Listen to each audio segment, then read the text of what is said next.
Peter. Oh my goodness. Who is that stranger? This is the man that's living on the edge today because I'm doing something. I'm at the Inn at Diamond Cove, beautiful Yeah. hotel Uh-huh. off the coast of Maine, Mhm. and I'm doing something I don't think you've ever seen me do, and something I haven't done maybe in 30 years. What I'm is drinking a cup of coffee. what? All right. I need a break. I'm Anthony. Welcome to No Vacancy Live. That's my friend Glenn. You're watching the number one show in hospitality.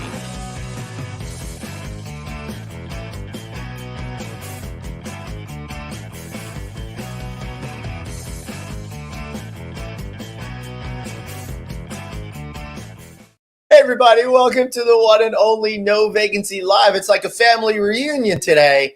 So we got Anthony Melchiori back in the house. Of course, I'm Glenn Hausman. And it's so great to see you, Anthony. You and I, during this conference season, have been running in seemingly opposite directions. Me, back and forth to Las Vegas and Orlando. You to Las Vegas and New England. It seems like. Yeah, but you're gonna. Why is my head so crooked? But we're gonna wind up Yep. meeting of the minds on stage in a couple of weeks. That is true. If you haven't booked your trip yet to High Tech, well, you better do it right now. Anthony and I are going to be doing the opening keynote address, 8:30 a.m., June 25 at the event in Charlotte, North Carolina. Can't wait to talk about this, Anthony, how we need to keep the humanity in hospitality, even as we have technology, right? Because it's all about people. It's all about how we started. Magic fingers. It And is. you will understand that in our presentation. But Glenn, I'm very disappointed. You didn't ask me why I'm having a cup of coffee. I didn't get to that point yet. I mean, I guess I should have led with it because I'm burying the lead on this. Anthony, why are you having a cup of coffee? Because I can't like my energy stuff that I eat in the morning, my breakfast, what I usually Yeah, get to get my energy up, yeah. was not available because I didn't bring it with me. I You're on forgot. an island in Maine. And yeah, it was beautiful breakfast. But anyway, so it's like, let me get a little coffee. So I'm on my second cup of very strong coffee. So that Oh should be my so goodness.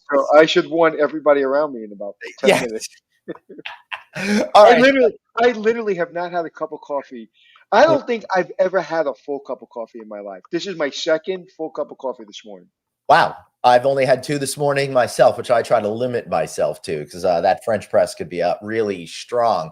So, Anthony, when we're at High Tech and we're talking about humanity and connecting people with people, that's so essential in hospitality, particularly at that luxury level, right? Because it's all about people, I think, that help create and define the experience, no matter what gorgeousness backdrop you have in which to create those experiences. Well, yeah, and we're going to talk a lot about that because I have a Mhm. very strong opinion about it. Yep. The backdrop and that level of luxury service Yep. shouldn't be, doesn't need to be together. Yep. You have this backdrop, and of course, you can have that legendary service. But do you need the backdrop to have the legendary service? Can I have that legendary service in a three-star hotel? You can. So I know I can because we've done that before. But Mhm. it's just, but a lot of people don't. They throw the baby out with the bathwater. Oh, we don't have, diamond toilet seats, so we can't Right. have luxury service. Oh, well, I would recommend getting diamond toilet seats. They're very smooth. Anyway, let's bring in our guest today to talk all about luxury. We're going to be talking about one of the best luxury experiences Anthony and I ever had and how that pertains to hospitality today. So with us, we got Ashish Verma. He's the SVP Luxury Division with the Chatwal Hyatt Unbound Collection. Sorry, I hit the wrong button there. This is what I want to show right here. Ashish, welcome to the show. Thank you so much for joining us today. Thank you for having me, Glenn and Anthony. It's a pleasure. Yeah, so thank you for coming to the number one podcast in hospitality. And the only reason it's the number one podcast is because of great guests like you, and of course, Glenn's wonderful smile. Well, it is number one for many reasons, yes. And I also love that it's no vacancy, and we love that, those two Yeah. words in Yeah, hospitality. we sure do. Hey, listen, we loved our experience at the Chatwal, which we took back in December of 2022 when we did a live show from that resort. And for me, it was a really good checkup as to what a luxury experience is supposed to be as opposed to a lot of the luxury experiences I thought I was having. So I guess a great place to start, Ashish, is tell us a little bit about your history, why you love the luxury side of the business, and what does luxury mean to you as a hotelier? Absolutely. I was born in India, and I joined Oberoi Hotels as a young man. I chose my career in hospitality, and luxury was natural for me because I'm very particular about details and quality and serving with humility. Oberoi gave me that great start, and I moved to Hyatt International. I worked with them in India, in France, in Paris, and here in New York at the original UN Plaza Park Hyatt. Then I was fortunate to work with Orient Express Hotels down in New Orleans. I was the GM at the Windsor Court Hotel. And I returned to New York to be the GM at the Lowell, which is a leading hotels of the world, before joining the Chatwal and overseeing the luxury division now with Hyatt.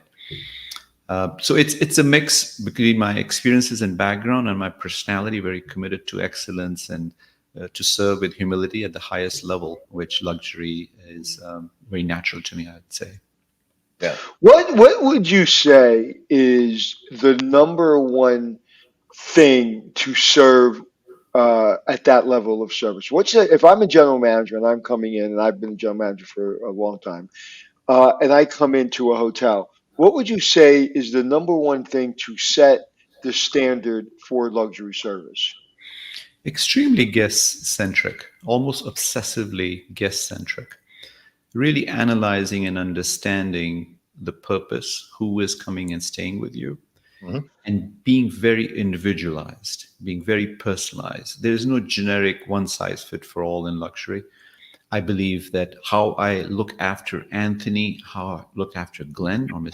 Melchiori and Mr. Hausman, specifically is what I would think is defined. And that should be a fundamental focus for any GM, any luxury hotel. If you were going into a hotel that didn't have a staff that understood luxury, what would be the first thing that you concentrated on with that staff? Good question. The focus on the guest without getting caught up in the minutiae of the details and the finesse and the quality. You start fundamentally be focused on the customer, on the client, if it's not luxury, guest if it's luxury. To understand the needs psychologically, I must respect the expectation and cater to that need. And then you add to that the paraphernalia of the experiences, whether it's your favorite flowers and fruits and linen, your publications which you like, and the treatments which you like, and the massage, and which food you might like, which beverages and the wine. Those are the details which follow, Anthony. But at the fundamental level, I must be committed obsessively. And I use the word obsessive with intent. You have to be uncompromising in delivering that experience, which is, they're cliches. I know the word bespoke is cliche. I know the word custom is cliche, but it applies. Fortunately, unfortunately, that's the essence of luxury. Bespoke, personalized, custom, obsessive focus on the guest experience. Yeah, and I find I can't agree with that more. And obviously, the obsession. If you're not obsessed with this business, forget about. I had somebody say to me the other day, "Said I've never met anyone that loves this business more than you do," and I said, "I don't think you ever will, because I literally give my whole heart." However, I've been in so many different companies where the focus is obsessive on customer service and the guest, but we forget the employee. I always say I'm always obsessed with the employee having the tools they need and the employee understanding they're just as important, if not more important than the guest, because at the end of the day, we all say the customer pays the bills, but the employee really pays the bill, because if the employee's not doing their job at that obsessive level, especially at that luxury level, we fall off and we don't pay our bills. So how do you get a team motivated and understanding, psychologically that we are servant leaders and that's not a bad thing? And but I'm going to be your servant leader. How do you get a team? I'm sure you've been in positions where you're obsessed with the customer, but that employee's just not getting it. Yeah. It's a trifecta. It's a tripod, if you will, which is the guest, team, and the ownership interest. Because ultimately, we're also a business. We have to look after the ownership interest. But to get to the ownership interest, I always say you're going to get those results to owner satisfaction to make the maximum profit for the owner. if you deliver to the guest. And then the centric part, now that's the end result. That's our mission, to make sure that the guest experience unforgettable, most memorable, that they keep returning to us. But the process to get to that mission, to the end result, for the owner's expectations to deliver, as a management company, you want to Right. maximize the return for the owners. The process, without being very predictable, you already said the answer, is definitely the team. The team is the one who's going to deliver the guest experience. That is going to deliver the expectations for the ownership. Now, coming to how do we motivate and lead the team to do that? Hire very carefully. Extremely careful when you hire, for the right temperament, for the right attitude, even more than the aptitude. Ideally, of course, we love to have the right background experience, but somebody who's committed to hospitality, who's very natural with hospitality, has the flair to serve and the humility to serve, is very committed to quality and excellence, wants to build a career. And then you lead from the front by example. We have to be uncompromising on quality. I always say, never compromise integrity, never compromise excellence. The leader has to be uncompromising the level of details. And when you embody that, when you instill that in your team, in your leaders, in your managers, in every champion colleagues, as we call them with the Chatwal brand, we do see results. The results, the end results, where that guest comes from that process of leading the team from the front and making sure we hire, we train, and we embody that on a day-to-day basis with every guest. Glenn, do I get one more question? Yeah, man, you're on a roll right now. Are you finding, when you first came in this career field, I came in this career field in really 86, so it's almost 40 years. The person that I hired 40 years ago, you had to be careful because, even 40 years ago, people say, well, the generation today don't want to work hard. Back 40 years ago, I found some people didn't want to work hard. So are you finding that it is basically a diamond in the rough or a needle in the haystack to find that person that understands what it's like to deliver that kind of service? Or is it the same that you find 40 years ago, that, you just have to be careful? It's not that it's no better or worse than it was 40 years ago. What do you say? The focus of the younger workforce is more towards the work-life balance. We respect that. Our company has that culture of balance. I personally value that very much. It's the focus on, while you're here, we would balance your needs, we'll balance, what you need to do to make sure that you're fulfilled, you're happy in your personal life with that balance. But then what you do here in the hours you are here, qualitatively, is something which I'm very, very careful about. So we do want to be empathetic. We want to be considerate. We want to accommodate the expectations of the younger workforce, if you will. It is very difficult to find good people. Yes. I'm not sure how I'd compare to many years back to now, because the skill set is different. They are more leaning on technology, if you will. They might be a little bit more quick in their expectations. They might have movements which they plan. When I say, what are your long-term goals? They say 5 years, in 5 years. So it's a different time frame in their mind. When I was interviewing, my long-term was 10, 15, 20 years, medium term. And I think their long-term is now, I haven't thought that far. If I say, what are your plans 15, 20 years from now? They'll smile, they'll lean back and say, I haven't really thought about much beyond the next year. So they think more short-term, which is good because you can maximize their focus, I suppose. There are challenges, but I have to ultimately balance to say the older workforce had different qualities, the younger workforce brings different qualities. Yeah, well, I think when we were younger coming up, we wanted what the younger generation wants now. We just couldn't get it. Right? We also did what was possible, right? Like, don't even consider it as reality. Right. Like, I want to work from home. The shotgun comes out and you get shot in the head. Right? It's like, so we wanted all that. We wanted the flexibility. We wanted a little bit more, let me do my job and like kind of stay off my back and let me do it the way I do it. Give me some flexibility. That, we wanted that. And so now it's great to hear what you're saying, because you're all for it because you want flexibility. There's so many people, and I think they're kind of getting bumped out of the industry now, that don't get that and resent that. I don't resent it.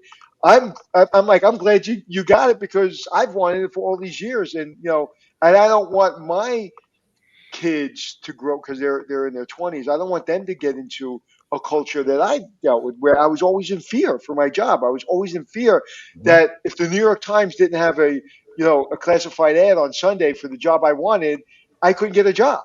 Right. Now you go online and within like if your background check doesn't come back in the day, they're like, well, they didn't call me yet, so I'm gone. I'm to the next job. So I think it's good and it's bad, and it's really mindset, right? Where everything you're talking about is mindset, and I don't think we talk enough about that in our industry. We don't talk about the mindset. Are you understanding that that guest is the king and the queen, and that we've got to treat them like that, irregardless of what they're paying and what their expectations are? And so I always say, whether it's a 3-star hotel or 5-star hotel, there should be no difference in the way we present ourselves to a guest. Yeah. But let me say this, Ashish, before we move on into creating the fundamentals of the experience itself. Uh, when you're having a bad day in your head, how do you remain obsessive and focus on what you need to do when everything in your body and your brain is saying, "Not today, man, not today." I'm not going to answer for you, but I think I know your answer. Go ahead. Uh, Anthony, you touched on the word mindset. I'm a Yeah. big believer in the mind and the power of the mind. Glenn, you said, yeah, bad day. Mm-hmm. It's a function of the mind. Mm-hmm. Again, I know it sounds very metaphysical, almost spiritual, but it is neurologically so. It's the function of the brain where you take the word challenge and use it as an opportunity. Mm-hmm. Crisis versus there is an opening, an avenue to shine. A guest complaint is an opportunity to turn it around. You actually wow the guest who's complaining, is unsatisfied, and upset about something much more than a guest who's giving a smooth experience. And I've seen it through my career, I've seen it with my colleague champions. When they turn around a guest, to me, that's an opportunity. Right. So measuring up, leadership is measuring up and standing up to the challenge. And hoteliers from various crises, from Hotel Rwanda's to 9/11s to Hurricane Katrina's to the downturns to the challenges, the economic through the pandemic. How do you adapt and how do you lead from the front is a function of the mind. If you use it as an opportunity, if you lead as an example, and you're not faking it, you believe in it, you have the conviction that that challenge is actually an opening for you as an opportunity to make it a great day. I'd rather focus Yeah. on that. So I'm laughing because Glenn, I knew that I was going to answer it. So the way I would say it, Yeah. and is I don't have bad days. Meaning my mindset is like you look at it, it's like, oh, today's a bad day. We don't look at it that way. Like Yeah. people that have run hotels for a long time, I told you this 100 times. I've never had a bad day in the hotel business. I've had challenging days. But I don't come home and go, oh my God, what a day. Because in our industry, our expectation is that we are going to turn everything around. So the more it comes at us, the more opportunity for that ability to brighten the day for everyone else. So we don't ever think of, at least the people who have been successful in this industry, good days and bad days. We just think of today as an opportunity to shine. And so when you ask him that question, there's no way he was going to say, well, when I have a bad day, Yeah. because Yeah. I knew he wouldn't say that. And if I may add something to Of that course. too, I may have to add something to that. As a tennis player, I played tennis for my university. I use a lot of sports analogy. I love sports in general. It's coming from behind, which is an ultimate win.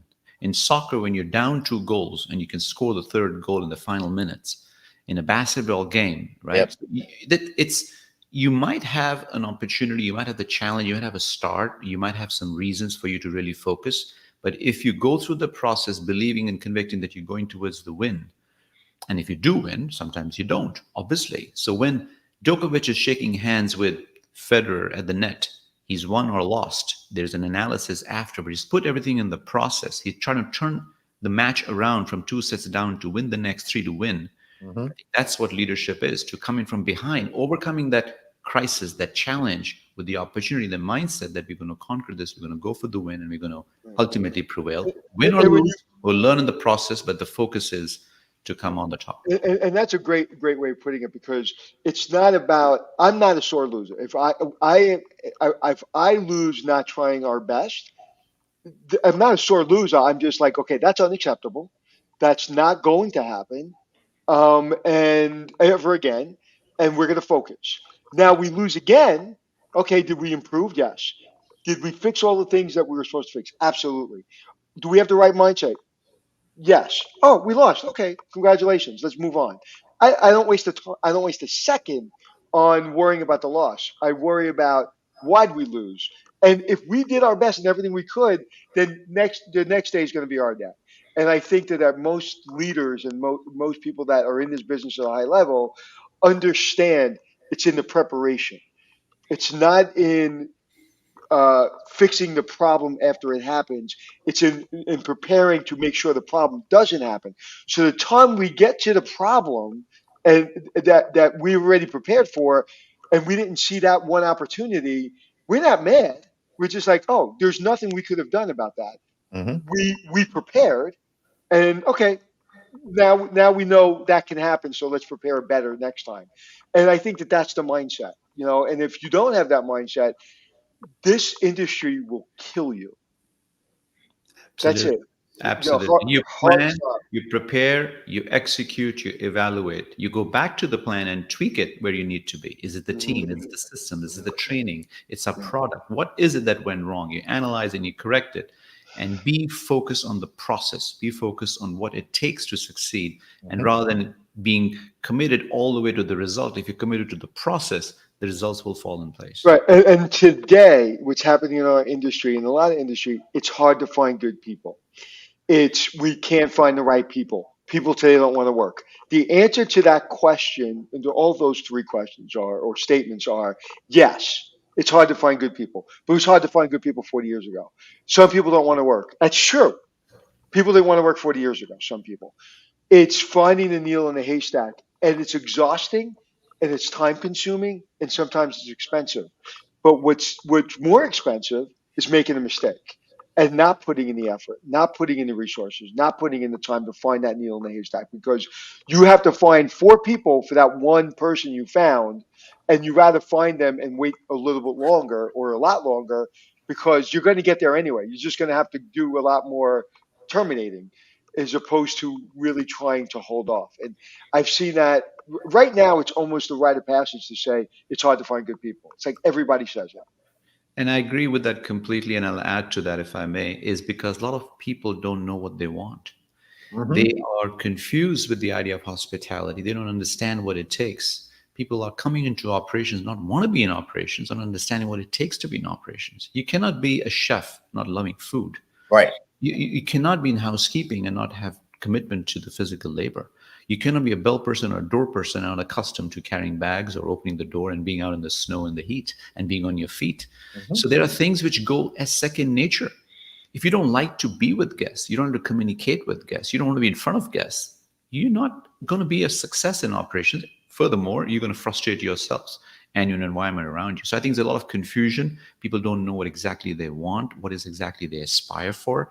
And in that trial and, method, there can be challenges. And yes, we have to find that needle in the haystack and then hope that they also know what they want so we can groom and guide them and invest them in for a long-term commitment. Yeah, and there's two people I met recently. Both have the same jobs, and I said to somebody, that person, we got to mentor and keep that person. The other person, we need to find a better position for them or a better opportunity for them, maybe even outside the company, because there's that spirit and that you have to be strong. You have to, at the end of the day, you have to want to take care of the guest. So if you don't like heat, but you like taking care of the guest, that is essential. Like I was just sitting with a chef last night in the kitchen, and I'm literally sweating. I'm standing on top of the stove. It's 120 degrees, and I asked the chef. I said, "You must really, really love your job." And he said, "I absolutely do. I love food."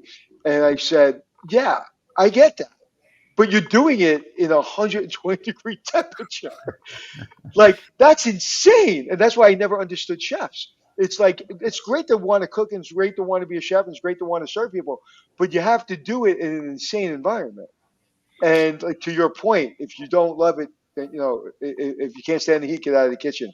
That's there for a reason. Yeah, and if on a team, we owe it to the team, because if somebody is not committed, the team is let down. We have to make that right decision. I won't say a difficult or tough decision. If a team is being let down by one or two people who are not committed, and they're letting the whole team down, we have to make that decision to say, make that change, and should have no qualms about it. As difficult it is to find the right people, if it is the wrong person in the wrong role, letting the team down, we have to take the corrective measure. Absolutely. Extremely important. So Glenn, why don't you tell them about our favorite story? Yeah, all right. Yeah, all right.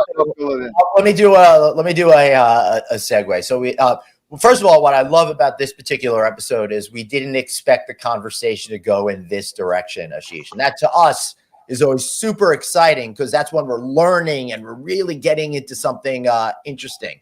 And everything that you talked about is really just setting the stage to create those great experiences.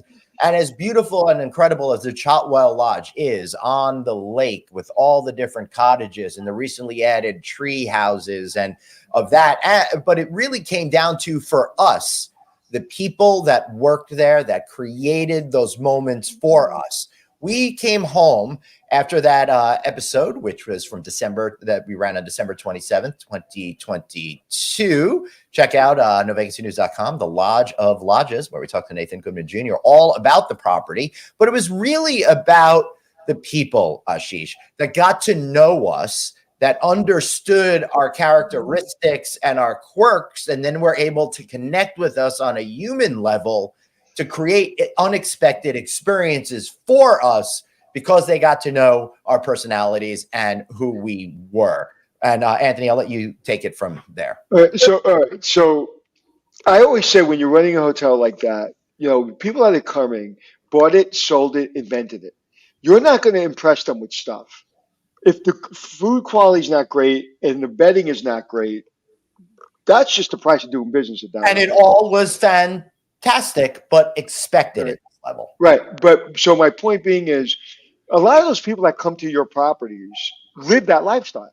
They live that luxury. They're used to that luxury. So you're not impressing them with a great bed or a great shower, or who cares? That's price of doing business. I drive a Bentley. Now I don't. I drive Volvo, but so wow, you have a really nice car. You have a really nice. Who cares? What's the difference? And me and Glenn have stayed at the best hotels, some of the best hotels in the world. So, we expect a level of service when we go there. So we go in, and Glenn says to me, we're going to dinner. We're the only people that actually kept their lodge open for us. The only people there. And I don't like sitting at the bar ever. I don't eat at the bar. I don't like it. And Glenn said, listen, they're here for us. We're sitting at the bar. So I go to the bar. The bartender's there. Lovely lady, and Glenn says to her, "What would you like to drink?" Right? Yeah, that was a little bit later. First, we got to know them, and we just had a couple of cocktails, some more traditional stuff, but they were making fun stuff for us. I don't remember that. I remember it being the first drink, but okay, But after we had a little bit of fun, we started to eat some of the incredible cuisine. They're like, what would you like to drink? And I said, I don't know. I'll have anything, but I don't like gin. Right. And I think that was the first conversation. I think that was the first drink. But anyway, and this young lady, she had her own style. She had some really cool tattoos, and she just had this kind of like, I'm my own kind of, I'm an entrepreneur, right? Just really lovely person. And he said, well, anything, but I don't like gin. And she looks at him. She goes, why would you challenge me like that? Right. And she goes, I'll be right back. You could communicate with me in that tone, first of all. Well, no, that's the tone at that level you want to, you have to understand your guest. And we were being very cool with her. So, yeah. So anyway, so she says, why would you challenge me that way? She goes, I'll be right back. She goes, she makes him a gin drink. And what did you think of the gin drink? One of the best drinks I ever had, Ashish, because she saw what my need was, and then went out of her way to create an experience for me that 2 years later, we're still talking about here. That's my lead story when I talk about service, is I sit there and I expect her to say, well, okay, so if you don't like gin, what do you like? Right. That's what I expect. I don't want what I expect. I want something that's not expected. And what not expected is her saying in a very nice way, "Oh, you're challenging me. I'll be right back." Yeah. And she knocked it out of the park. And that is literally one of my favorite stories. And that was Ashish, kind of the kind of vibe that we got the entire time. I love the personalized check-in experience, and the person who greeted each of us independently and took us to the room got to know us. And I got the sense that then they were able to share some of that insight with their colleagues in order to help round out the experience for us, which I absolutely loved. Well, I'm very humbled and pleased that you enjoyed your stay in the holiday season in 2022. It's a project which I take a lot of personal joy and pride in being involved with. The concept of it, created by Mr. Chatwal, who owns the Chatwal Lodge. We started talking about it back in 18, and then through the pandemic, it was a different model which we were going to implement. So I started driving the Memorial Day weekend from the city every week, once or twice, working with the architect, Steve Dabrowski, and working with our team. And we launched it in the Memorial Day weekend, actually, exactly 24 months later in 2022. The team, the crux. Personally, I hired each and every team member along with our director of operations. So we wanted to make sure that that setting, which is essentially a home, right? A cliche again in hospitality, but it is literally an Adirondacks home of Steve Dabrowski. Right. He literally means literally, not the figurative. Exactly. Exactly. Yeah. It is. So these accommodations were bedrooms, guest rooms converted into suites. So we provided that experience and product. But to Anthony's point, you are used to it. You stay amongst the best hotels in the world. The guests who stay with us are not into hardware. I always tell my team, it's not about the hardware. Of course, it has to be good quality frette linen and all those little minutiae. But the guest who's staying here has very expensive linen, more expensive than we provide, or the porcelain or glassware. Those things are brand items and they need to be good quality. But what makes the difference is the software. It's your approach and your attitude. Mm-hmm. So from the bartender, from the check-in, from that experience on warmth, and it has to be genuine. It's not an SOP. We hire carefully, we train, we invoke, we inspire, we embody, but ultimately it has to be emotional intelligence that you genuinely want to serve, you genuinely want to care. And it means a lot to me that you had a wonderful stay, and I'm humbled. So the experience is very, very personalized. It's much smaller than a typical hotel. As you move forward, are you going to still try to develop properties that have that very small, intimate nature, or are you looking to create bigger products, or maybe a mix of both? Actually, when it comes to detail, of course, size can make a big difference. You can be more detailed and personalized when it's a smaller hotel. At the Windsor Court Hotel, we have 322 suites in New Orleans. We were quite personalized. The Lowell previous hotel of mine is 74 keys. We could be more personalized. The Chatwal is 76 keys. So this is the flagship, the Chatwal New York, where my office is based. 7 years in a row, we've been in top 3 in Condé Nast Traveler, either number 1, number 2, or number 3. So that's the motivation for the Chatwal Lodge team to say this is the brand standards. When it comes to the personalization, the 4 pillars, which I share to my team, is be present, be pleasant, personalize, and pamperize. So that's the word we created. It's an Ashish Verma, pamperize. So that is above and beyond with the emotional intelligence. Being present is being here now. Don't check your phones. Don't be distracted. Give that undivided attention to the guest. That I tell them, you came here to check in just as guest. You're a server. You came here to make just one drink for that guest. Be present there and then. Pleasant, obviously in the engagement, in your warmth and the name usage and pleasantries. And personalization is where we understand. Size does absolutely afford us more. Going forward with the brand growth, we have 2 Chatwals upcoming in Mexico. One is in San Miguel de Allende, which is 44 keys. So fortunately, it's still boutique. And the other one is in Valle de Guadalupe, which is 100 keys, 66 and 40 rooms. So the intent for the Chatwal brand is to remain personalized, to remain boutique. And within the Unbound Collection of Hyatt, the Unbound Collection carries that personalization. It definitely has that sort of fundamental root of being in a boutique luxury setting to be able to provide that experience, to extend that experience. It looks like our listeners like the word pamperize. And, I will tell you, I've been working with Glenn for many years now, it seems. And that's what I have to do with him. I have to pamperize him constantly. constantly. He's very, very sensitive, and That's I have good. to make sure he has the best of everything. But Yes. no, but in all seriousness, it's that hard. And it's what the most frustrating thing to me in this business is we are here for the guest. This isn't hard. We make it hard. Whatever words you want to use, at the end of the day, and I've said this before on the show, when you look at somebody's mantle and they have pictures of their family, where is it? It's usually on vacation. It's usually in a hotel. It's usually at a destination. That's their memories. When they die and they're talking to their children on their deathbed, they're saying, remember where we went to? Do you remember when we traveled to? Remember that hotel? When we went to Rome, my family, I brought my family to Rome maybe 7, 8 years ago, and we talk about that suite. Remember at 5 o'clock, they would come in, our butler would come in, and they would give us coffee, and they'd give us tea, and they'd give us those little sandwiches. Do you remember when you went up to the spa and that lady, they gave you these these paper bikinis, and my daughters put the paper bikinis over their clothes? They didn't know what to do, right? So all these things come back to, or the breakfast we had in the lobby. Wasn't that every morning? It was unbelievable. It was a 2-hour breakfast. Those are all the memories that come up.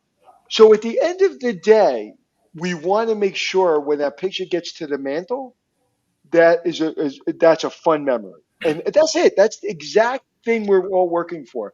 But we all get bottled down, or we all get we're all worried about meetings, P&Ls, the owner being happy, uh, all the issues that we worry about in a daily basis. And the secret is, if you get that thing tight, if you get those policies tight, and you get the right people, you don't really, if you're a good general manager, I say this all the time. If you're a good general manager, you come into the day with nothing to do. You have nothing to do. You have nothing on your agenda, and you're there to react, to inspire. Why do you smile when I say that? This is the best podcast. You said that in the beginning. I'm amazed and so much admiration of how much your knowledge, your insight is, and your understanding is. He's an old school GM before being a TV guy. Yeah. But But that you're hitting all the nails on their heads. right. But you said that you smiled when I said you walk in as GM, and if you have nothing to do, you're running a great hotel. Why'd you smile on that? Because that's true. Ultimately, that's true. What you do, what you prepare, what you lead the team, you are then supporting them, you are serving them. There is a lot of hard work in setting that culture, that expectation, those values, that focus, those 4 Ps. Of course, you lead that. So, in that sense, of course, I'm busy doing that. But when you have created all that and you see the music play, so it's like an orchestra. You envisioned it, you created that piece, but then it's playing. It gives you a lot of joy. It gives you a lot of satisfaction. The experience you sharing from the Chatwal Lodge is a lot of hard work behind it, obviously. But I smile because yes, and of course it's figuratively saying that the GM has nothing to do, is because he's worked hard or she's worked hard to create that culture, those systems, and that environment, that ethos to serve humbly and to take pride, not arrogance, that pride to say, I want to excel. I want to do the best. I don't want to be mediocre. I want to make that experience really special and unique, and not worry about the ratings, not worry about the guest comment, because I want to do it. I want to do this for my guest. And that personal equation has to be there. Right. It's funny. I'd rather somebody be really bad than mediocre. Because if you're really bad, you're trying to be really bad. If you're mediocre, you're not trying to be good or bad. You're Right. just in the middle. Just don't care. Right. If you're bad, I just know what I need to do with you. If you're mediocre, I'm confused. If you're exceptional, well, then you can hang out with me, right? Because I want to be around exceptional people, not because I'm exceptional, because they inspire me. And mediocre people get in my way because it's like, oh, they were good today. Oh, but they were bad yesterday. Or they were inspired today, but they weren't inspired yesterday. Those people exhaust me. When somebody comes in and you know that they're not really into the job, that's easy. And exceptional people are easy. But if you have 10 people in a business, 7 people are good, 2 people are poor, and 1 person is exceptional. We spend more time on hanging out with the exceptional people and dealing with the failures, the people that we need to get out the door. Instead of getting them out the door, we're dealing with them. And the 7 people that are good, we're not working hard enough to get them to great. We're not working hard enough to show them where they can get, because we're spending too much time hanging out with this exceptional person because they make our jobs easy, and 90% of our time with the 2 people who make our jobs miserable. And that, to me, when you get everybody that's really on that track to exceptional, that's when you can do your job. If you're just allowing mediocrity to fester within your company, you've seen, and listen, you've been doing this a long time. You've seen what people say are great 5-star hotels or great 5-star companies that really aren't, but they pretend they are.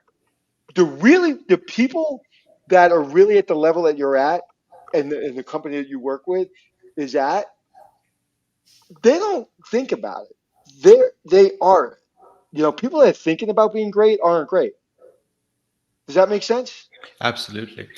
A team is only as good as its weakest team member. A chain is only as good as the weakest link. So, going to that analogy which you shared of this focusing on the brilliant people or the ones accept, and then obviously we guide the ones who are weak, but also making the decisions. Like at some point you have to make those decisions that you've given everything you could practically and fairly to the team to say, okay, these team members aren't performing, have to make a change. Mm-hmm. So it is tricky in that sense, but if you're focused, if you know that this is what you want to create for the guest, then it's actually not a difficult decision. It might take some time. You might keep learning and keep improving, but you'll always be thrown that curveball. You always have those challenges, those opportunities to say, what can I do better to train, to guide, to hire more carefully? There'll still be some surprises. There'll still be some puzzles on your team. But I think ultimately you go through those loops, you with the experience try and manage the best you can, and there'll be some disappointments. There are people who will not understand and will not be able to fulfill your aspirations, your expectations, your goals and objectives. But for the most part of the team does. If you have 8 out of 10, that's a very strong base, and you'll keep having those 1 or 2 team members to try and address. Yeah. And the standards aren't something open to interpretation. Right? It's like the schedule, like your schedule isn't a suggestion. That's your schedule. You have to show up on time and you have to do your schedule. The standard isn't a suggestion. Our mission statement, I was just talking to somebody the other day, and they said exactly what I've said before, is your mission statement is what guides us. We don't guide the mission statement. We stand behind the mission statement, and we work for the mission statement. The mission statement doesn't work for us. We work for the mission statement. There's no boss. There's no owner. There's no housekeeper. There's no general manager. It's the mission statement, and we are all a servant to that mission statement. So it's not open for interpretation. And if you think and you have that mindset, then nobody's important. The only person that's important, or the only thing that's important, is the mission statement. Brilliant. Absolutely, because it's the interpretation of it is the purpose of it. The focus is towards that, and whatever we do collectively, like a pack of geese, is on that direction. That we formed as a team is towards that direction, and that is the guide, which is our mission. And towards that mission, what is failing us needs to be addressed. If it's a product, if it's an experience, it's a team member, because ultimately we're failing the we. We need to address, we need to confront it, face it, be bold, make that right decision. Ethically, morally, legally, of course, but we have to make those right decisions to move the team forward to make sure that the mission is met and exceeded. Right, and when you're in a company where people are more important than the mission, or the boss is more important than the mission, that's not a company that's fun to be in. It's not a team. It's not a team. Never compromise integrity. Never compromise excellence is an ethos which is led by the mission to say, to get to that mission, I'm not going to compromise mediocrity. I'm not going to accept a team member. I'm not going to accept a product. And accept means with all the kindness. It means with all the empathy, with all the patience. But when you run out of that, and not of running out of patience per se, but you're running out of all the avenues and guidance you're giving to a team member, you make the right decision. You have to make those changes because the mission cannot be compromised. Yeah, and in this podcast, it's not about the mission. It's always about Glenn. Yeah, mission. That's why I created the show, because nobody would let me speak. So I had no choice but to get out there. Not that Anthony's letting me speak today. Ha ha ha. You guys had a great conversation on that. And Ashish, I'm not a operations guy, obviously, so I love the dialogue that you two have been having. But I can speak from that customer point of view and say that you are doing things right. You've got great people behind there. And I love that Hyatt acquired the Dream Hotel Group brand because it's really unlocking a lot of potential for where you're going to be able to take this brand by being on a much more global stage than ever before. Ashish, any final words before we wrap up for today?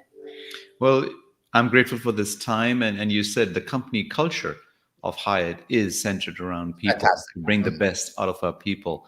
And we are fortunate, very grateful. We're learning all the time. So we start new. Today is my first day in the job. I'm going to see what I can learn and grow and then do my best with my team, who I'm very, very grateful to. Yes, I love it. Absolutely. Ashish, thank you so much for being here. We really appreciate you. Thank you. And we appreciate you all out there. Anthony, hopefully you'll be with us tomorrow as well, because we've got a great hotelier tomorrow. We've got Mitch Patel of Vision Hospitality, who's one of the most renowned hoteliers in the country. So that's going to be really fun to talk with him. I look forward to being on the. I look forward to being on the podcast tomorrow. Thank you for inviting me. I want to thank all of you for watching today. Now, if you want to listen to us, be sure to get the audio version wherever you get your podcasts. And of course, we are on video at novacancynews.com, where you can find great shows like the one we did in December 22. All right. Thank you, everybody. Remember, you've got one life, so blaze on, and Be kind to yourself. we'll see you all tomorrow. For real, no jokes.